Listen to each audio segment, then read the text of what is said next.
សួស្តីអ្នកទាំងអស់គ្នាជួបជាមួយនឹងខ្ញុំបាទទៀតហើយចានស៊ីនៅក្នុងវីដេអូសម្រាប់រឿងភាពបន្តនៃរឿងជីនវូរបស់យើងបន្តទៀតអញ្ចឹងការពិភាក្សាមុនមកពួកគេបានដើរចូលទៅកាន់ច្រកទ្វារបិសាចមួយដែលច្រកទ្វារផងនឹងដែរកម្រិតរ៉េងរបស់វាគឺស្ថិតនៅក្នុងរ៉េង C ដែលជាកម្រិតរ៉េងមួយដែលខ្ពស់ណាហើយនៅពេលនេះពួកគេក៏បាននាំគ្នាដើរចូលទៅកាន់ច្រកទ្វារមួយនោះលុះដើរកាន់តែយូរទៅពួកគេមិនបានជួបប្រទះបិសាចសំបីនៅមួយក្បាលនៅក្នុងដងកូននឹងនោះឡើយទើបជីនហូក៏បានសួរទៅកាន់ជីនវូថាតើគាត់មានដឹងអត់ថានៅពេលនេះបិសាចគឺមានទេនៅក្នុងដងកូនមួយនេះជីនវូគាត់ក៏បានបិទភ្នែករបស់គាត់គិតហើយនឹងស្ដាប់សំឡេងរបស់សត្វបិសាចមួយសន្ទុះនៅពេលនោះគាត់ក៏បានចាប់បានថាបិសាចទាំងនេះគឺវាខ្លាចពន្លឺមិនហ៊ានមករកពួកគេនៅកន្លែងភ្លឺនោះទេហើយបិសាចទាំងអស់នេះគឺជាប្រភេទបិសាចសិលឥតទៀតផងគាត់ក៏បានស្រែកឲ្យអ្នកគ្រប់គ្នាត្រៀមខ្លួនព្រោះវាចិត្តបើកការវាយប្រហារមកកាន់ពួកយើងហើយនៅពេលនោះបិសាចហ្នឹងគឺជាបិសាចស្មោចវាញ៉ៃញ៉ៃណារុនរបស់វានៅជុំវិញហ្នឹងក៏ច្រើនទៀតពួកគេអាចបានចាប់ទីតាំងទេថាវាអាចចេញមកវាយប្រហារពួកគេនៅទីណាពួកគេក៏បានផ្ដុំគ្នាទៅជារង្វង់មួយដើម្បីវាយការពារគ្រប់ទិសទាំងអស់នៅពេលនោះឈិនវូក៏បានស្រែកប្រាប់អ្នកគ្រប់គ្នាថាបិសាចមួយនោះគឺមិនមែនមកពីខាងទេតែវាមកពីខាងល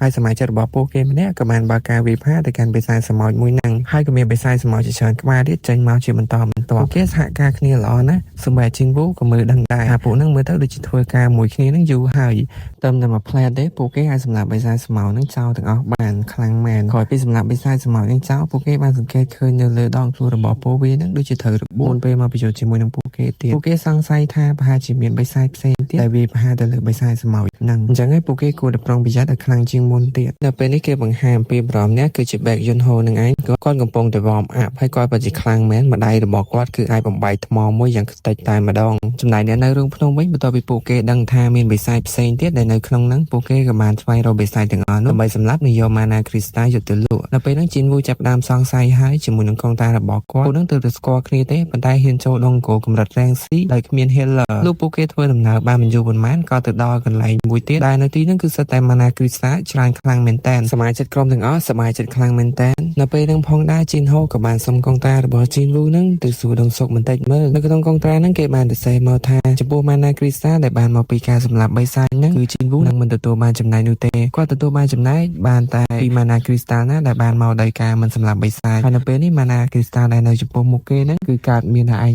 ហ្មងដោយមិនមែនដោយសារតែការសម្លាប់បិសាចនោះទេអញ្ចឹងហើយជីនវូក៏មានចំណែកផងដែរដងសុកក៏និយាយអះអាងថានឹងហើយទុកឲ្យគាត់ហ្នឹងគឺជាអ្នកចែកគ្នាគាត់នឹងចែកពួកគេគ្រប់សមាជិកទាំងអស់ហ្នឹងគឺស្មើគ្នាតែម្ដងតែឧបសគ្គហ្នឹងវាមិនទាន់ចប់នោះទេដោយសារតែនៅមុខពួកគេហ្នឹងគឺជាបិសាចពីពីងជាមួយក្បាលដែលធំខ្លាំងមែនតើហើយតាមច្បាប់របស់ដងគោលគេបានចេញមកថាបើសិនបើពួកគេអាចសម្លាប់មេបិសាចបានណានោះច្រកទ្វារដងគោលនឹងត្រូវបានបិទហើយអញ្ចឹងហើយពួកគេត្រូវយកអ្វីមកជីកដើម្បីយកម៉ាណាគ្រីស្តាល់ទាំងអស់នេះជាមុនសិនមុននឹងច្រកទ្វារដងគោលមួយនេះត្រូវបានបិទដងសុកក៏បានសួរគ្នារបស់គេម្នាក់ថាតើឯងមានយករបស់ជីកមកនោះទេអាពេលហ្នឹងក៏បាននិយាយថាពួកគេគឺបានផ្លេចវានៅខាងក្រៅបាត់ទៅហើយទើបដងសុកនាំគ្នារបស់គេ6នាក់ទៀតហ្នឹងដើម្បីចេញទៅខាងក្រៅដើម្បីយកប្រដាប់ជីកហ្នឹងមកសិនហើយក៏បានប្រាប់ទៅកាន់ជីនវូនិងជីនហូឲ្យចាំនៅទីនេះសិនទៅទោះបីជាពួកគេទាំងពីរនាក់មិនចង់ចាំនៅទីនេះក៏ដងសុកព្យាយាមនិយាយបញ្ចុះឲ្យពួកគេចាំនៅទីនេះផងដែរក្រោយពីពួកហ្នឹងកំពុងតែដើរចេញទៅជីនវូក៏បានគិតថាពួកហ្នឹងគឺធ្លាប់ចូលដងគោល C rank ហ្នឹងច្រើនលើកមកហើយប៉ុន្តែបើសិនជាពួកគេចង់ចូល C rank ដងគោលហ្នឹង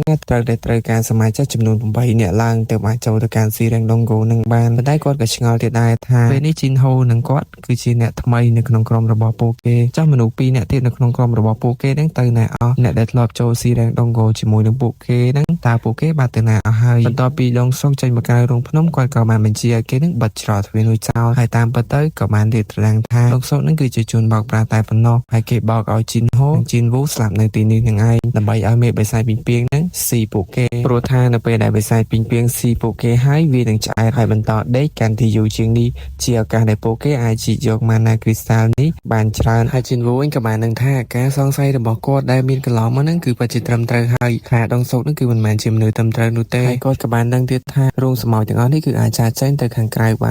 នប៉ុន្តែនៅពេលនេះគឺវាយឺតពេលហើយដោយសារតែបិសាចពីងពីងដែលបានដេកលក់នោះក៏បានភ្ញាក់ឡើងព្រោះជីនហូនឹងគឺភ័យខ្លាំងជាងជីនវូទៅទៀតហើយពេលនេះពួកគេគឺគ្មានជំរឿននោះទេទោះបីជាពួកគេចេញទៅខាងក្រៅក៏ត្រូវបានអាពួកហ្នឹងសម្រាប់ពួកគេចោលផងដែរជីនវូក៏បានសម្រេចចិត្តបើកការប្រយុទ្ធជាមួយនឹងបិសាចពីងពីងនៅពេលនេះតែម្ដងនៅពេលនោះជីនវូក៏សម័យទៅការសម្ដីរបស់ leader team របស់គាត់កាលពីមុនផងដែរដោយ leader team របស់គាត់បាននិយាយប្រាប់គាត់ថាការចូលទៅកាន់ដងគោលគឺមានគ្រោះថ្នាក់ច្រើនណាស់ការក្បត់គ្នាឯងក៏មានច្រើនផងដែរ ដោយពួកនឹងអាចធ្វើបានគ្រប់យ៉ាងទាំងអស់ដើម្បីតែលុយហើយទៅពេលដែលពួកគេស្លាប់នៅក្នុងដុំគោលមិនថាមានរឿងអ្វីកើតឡើងនោះឡើយគឺវាគ្មានកាមេរ៉ានិងផុសតាំងអ្វីនោះដើម្បីបញ្ជាក់ទៅកាន់ថ្នាក់លើដែលនៅខាងក្រៅនោះឡើយអញ្ចឹងហើយពួកគេគឺអាចមានគ្រោះថ្នាក់គ្រប់ពេលវេលាទាំងអស់ដោយគ្មានមូលហេតុហើយចំពោះភាគនេះផងដែរខ្ញុំសូមចប់ទៅតាមនឹងសិនណាអ្នកទាំងអស់គ្នាហើយសង្ឃឹមថាអ្នកទាំងអស់គ្នាជួយសាបឲ្យខ្ញុំម្នាក់មួយផងណាដើម្បីឲ្យបានគ្រប់មួយខែដល់ពេលដែលគ្រប់មួយខែខ្ញុំនឹងព្យាយាមធ្វើឲ្យបានវែងជាងមុនណាអរគុណអ្នកទាំងអស់គ្នាសម្រាប់ការតាមដានទស្សនាវីដេអូមួយនេះជូនពរអ្នកទាំងអស់គ្នាសំណាងល្អ